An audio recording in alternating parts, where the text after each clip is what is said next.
few quick questions. Yes?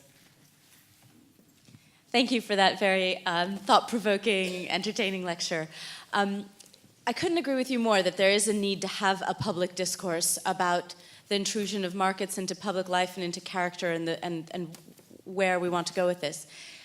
What I also see as a part of the intrusion of markets into public life is the erosion of domains where you can have that conversation.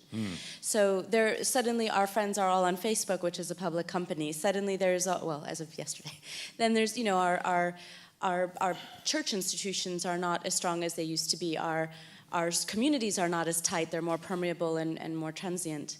So, and then you turn perhaps to your political system thinking perhaps these values will be somehow discussed in that public forum, and you know, and yet you know that the ultimate game of those public forums is for the accumulation of power, which is another sort of currency, and the accumulation of votes, and it isn't in some ways an honest discussion. Yeah. So where does one have this conversation, Yeah. and with whom? Yeah, it's good. Well, a very good question.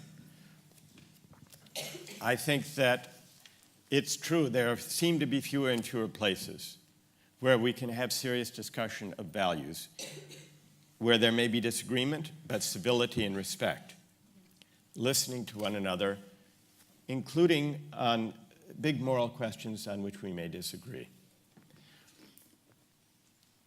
One of the developments in our public life that has coincided, I think, with the last 3 decades of market triumphalism is a hollowing out of our public discourse. Our public discourse increasingly is managerial and technocratic, which inspires no one, or where passion enters, shouting past one another. And I think that we need to find ways to get beyond this. I think the media has a role to play because too much of the media encourages and rewards the shouting matches rather than sustained, serious reflection and deliberation on big questions. Certainly the political parties have a responsibility, though I doubt they will meet it unless they are encouraged, even demanded to do so by citizens. I think institutions of higher education have a responsibility to equip citizens with the ability to reason in public about hard questions involving ethics, justice, the common good, what it is to be a citizen. I think religious institutions and communities can be sites for this kind of public discussion, as well as other institutions and social movements within civil society. But I think it's a very serious question. Yes? I'm pretty sure that lots of people in this room are in favor of the high tax in cigarettes because it would compensate to the cost of them further being treated in their life for cigarette-related sicknesses. I'm pretty sure that would not be the case if there was a tax on fatty food. So you'd be in favor of such a tax? I wouldn't. Wouldn't be? I wouldn't be in favor of such tax because, to me, it has to do with personal liberty. But I just want to see what is your view on the difference between a fatty food tax and a cigarette tax? Well, I'm not sure I would draw the sharp distinction that you do between them. I think there may be a closer analogy between them. That's So how I see it. Right. I just want That's to good. see your view. Yes.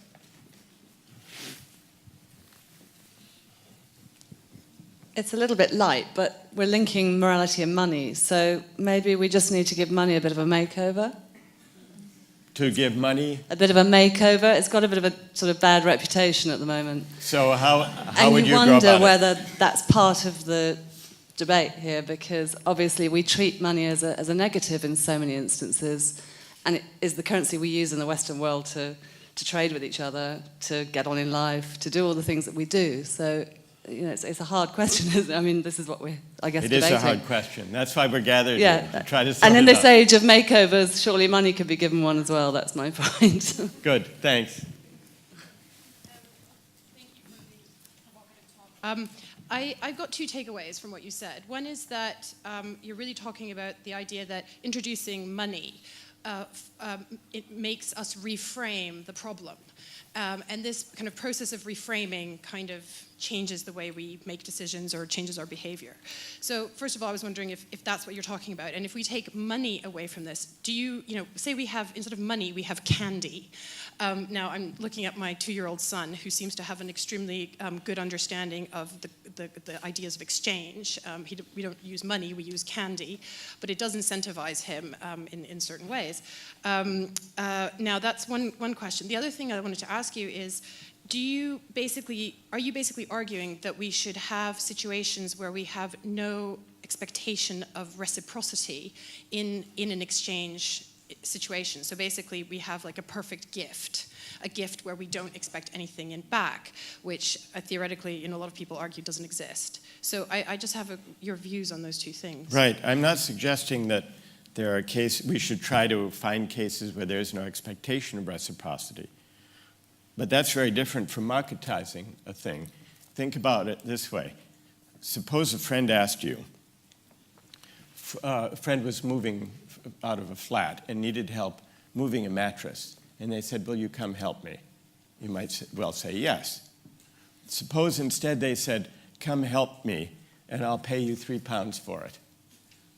Then would you be more or less likely to help? Probably less. Probably less. Because, in fact, you might, if it were a close friend, even be insulted by the offer. And so it's, now, what does that have to do with the expectation of reciprocity? Well, you might sort of do it as a friend, free, out of friendship. And part of being a friend is an expectation of not an exact reciprocal act, but maybe some other kind of favor later, but without being specified. So there is a certain kind of expectation. It's not specified, it's not written down in any contract. You don't ask them to sign before you move the mattress. Will you do some good deed to me later at some specified time? And yet it's not a market relation. There's an element of reciprocity, but it's not spelled out. It's what it is to be a friend, to be open to these possibilities. As for the candy, money is not the only form of extrinsic motivation that can crowd out intrinsic motivation. And candy or gold stars sometimes can have a similar effect, especially in teaching. Yes? Thank you. I do think that public discourse should center on helping the poor and the vulnerable, especially. There's a tendency to assume that everyone has equal means if we should let markets decide the question. With your example of paying $300 for drug-addicted women to sterilize themselves and not be able to have children, it does seem that it's a matter of one organization which is using rational, consequentialist-based arguments for whatever to advance their cause, pitted against people who are addicted to drugs, perhaps less likely to be able to think rationally, certainly without the financial freedom to easily say no. As such, I think there's a large asymmetry of the relative bargaining powers between the two parties, and this to me sounds very exploitative, does not seem to respect human dignity of anyone. Yeah. Well, you've identified one objection to buying and selling things under condition of inequality. One party, it may be a voluntary exchange, strictly speaking, but if an affluent person from the US or the UK buys a kidney from a poor Indian peasant, it may be a voluntary exchange, and yet we might say the bargaining positions are so unequal that there's an element of exploitation here. This arises also in debates about surrogate motherhood, paid pregnancy. In India, they've legalized paid pregnancy to cater to Western couples who want to come and hire Indian women to bear pregnancies. A similar issue could be raised. Is this, given the poverty, the money is so attractive, is there an element of exploitation? So that is one objection to markets.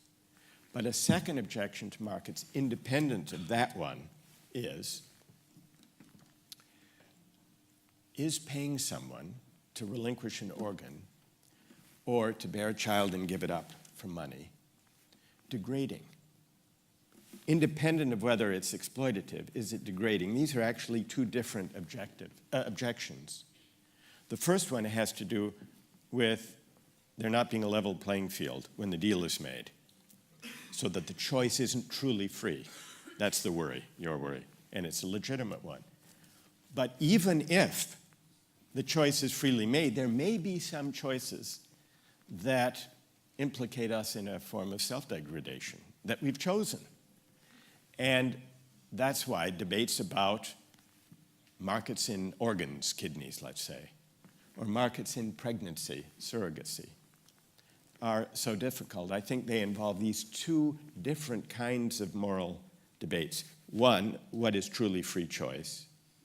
And two, even if the choice is free, is there something intrinsically degrading about, and this arises in debates about prostitution. Suppose there were not dire poverty.